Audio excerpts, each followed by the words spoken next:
Robert Waldinger. Robert Waldinger. He is a known name globally for his contribution as psychiatrist, psychoanalyst, and a Zen priest.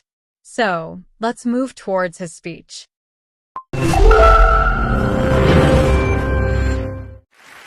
What keeps us healthy and happy as we go through life? If you were going to invest now in your future best self, where would you put your time and your energy? There was a recent survey of millennials asking them what their most important life goals were.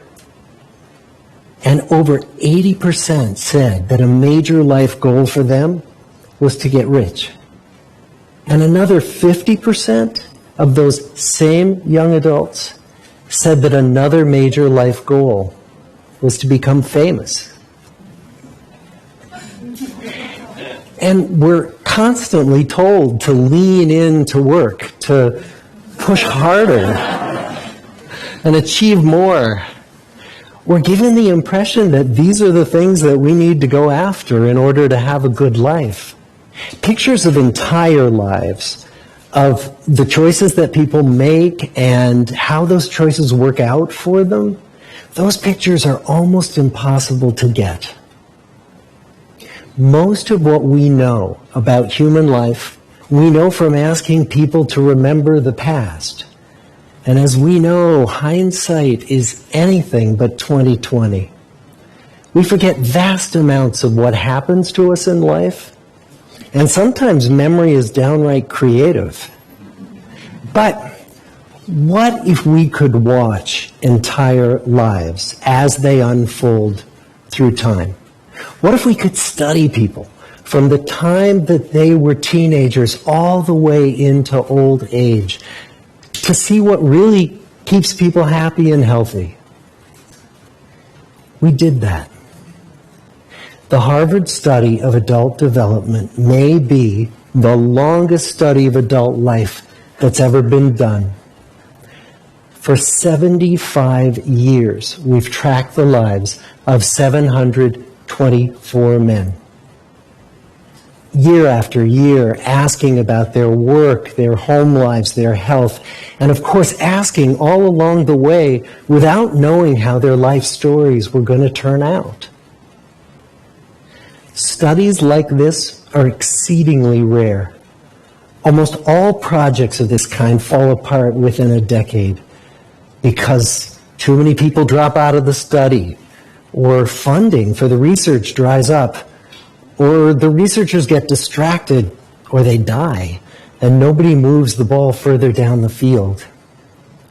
But through a combination of luck and the persistence of several generations of researchers, this study has survived. About 60 of our original 724 men are still alive, still participating in the study, most of them in their 90s.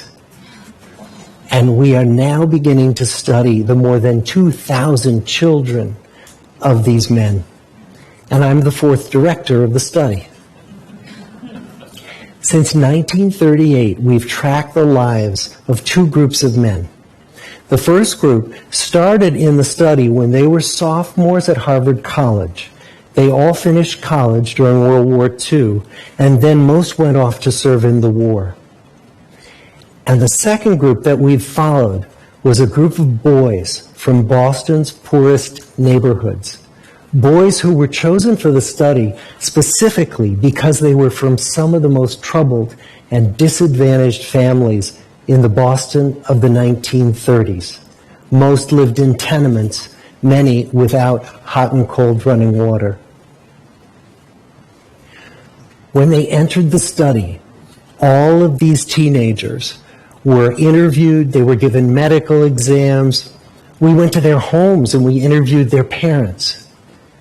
And then these teenagers grew up into adults who entered all walks of life.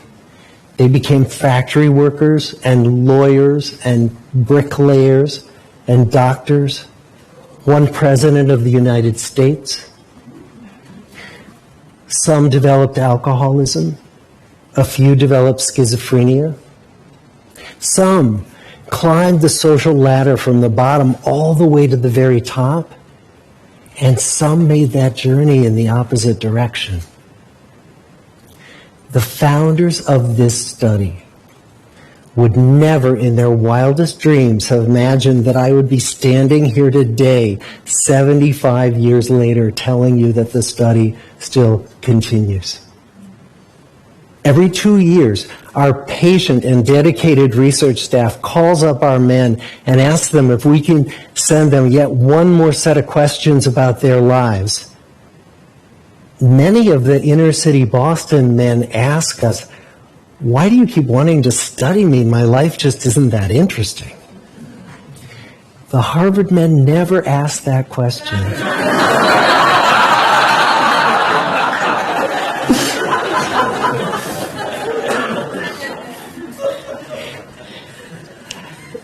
To get the clearest picture of these lives, we don't just send them questionnaires.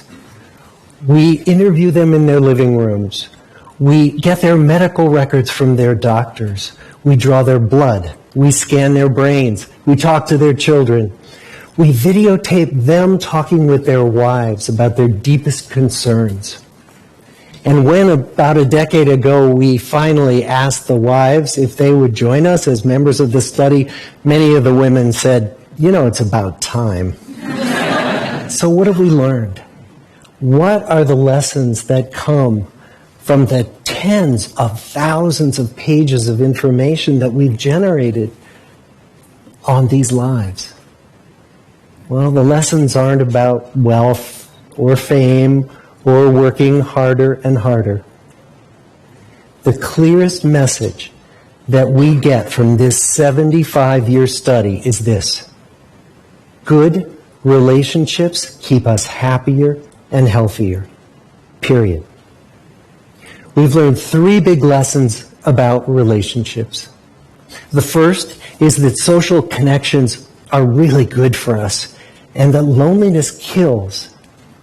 It turns out that people who are more socially connected to family, to friends, to community are happier, they're physically healthier, and they live longer than people who are less well connected.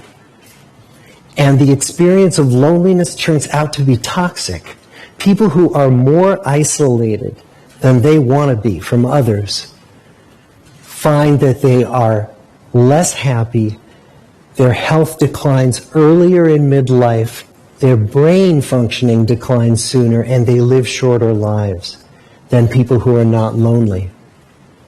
And the sad fact is that at any given time, more than 1 in 5 Americans will report that they're lonely. And we know that you can be lonely in a crowd and you can be lonely in a marriage.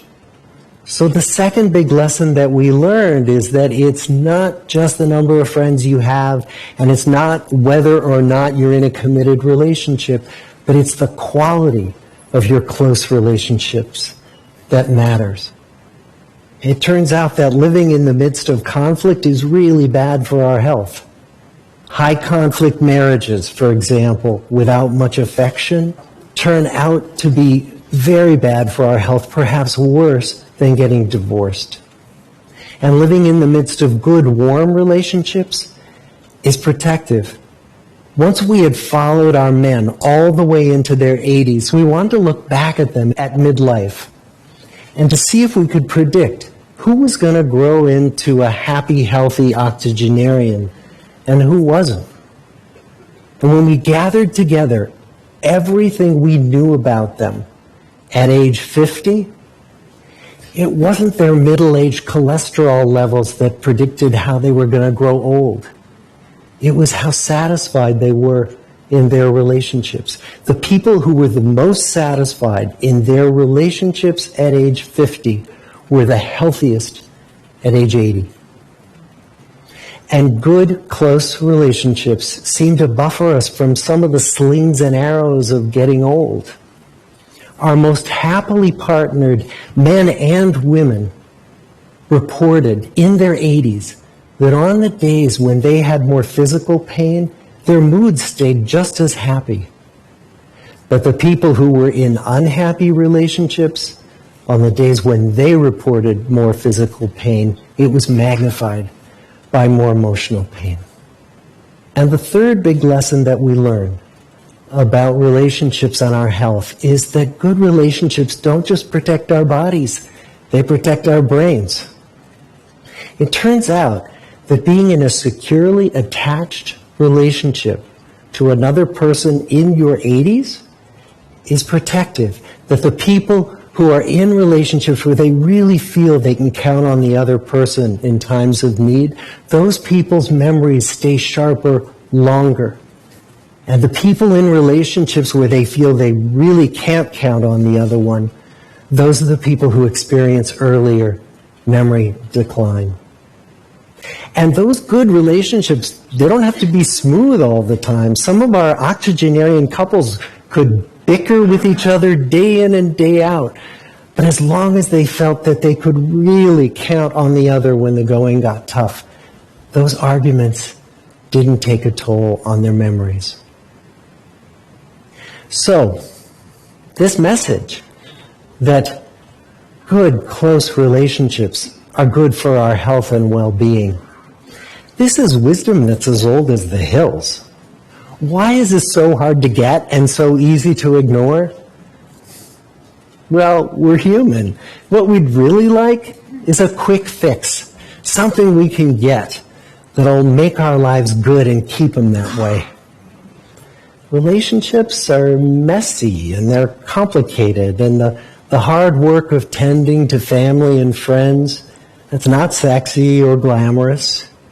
It's also lifelong. It never ends. The people in our 75-year study who were the happiest in retirement were the people who had actively worked to replace workmates with new playmates. Just like the millennials in that recent survey, many of our men, when they were starting out as young adults, really believed that fame and wealth and high achievement were what they needed to go after to have a good life. But over and over these 75 years, our study has shown that the people who fared the best were the people who leaned into relationships with family, with friends, with community. So what about you? Let's say you're 25, or you're 40, or you're 60. What might leaning into relationships even look like? Well, the possibilities are practically endless. It might be something as simple as replacing screen time with people time, or livening up a stale relationship by doing something new together, long walks or date nights, or reaching out to that family member who you haven't spoken to in years, because those all too common family feuds take a terrible toll on the people who hold the grudges. I'd like to close with a quote from Mark Twain. More than a century ago, he was looking back on his life, and he wrote this: "There isn't time, so brief is life, for bickerings, apologies, heartburnings, callings to account. There is only time for loving, and but an instant, so to speak, for that. The good life is built with good relationships." Thank you.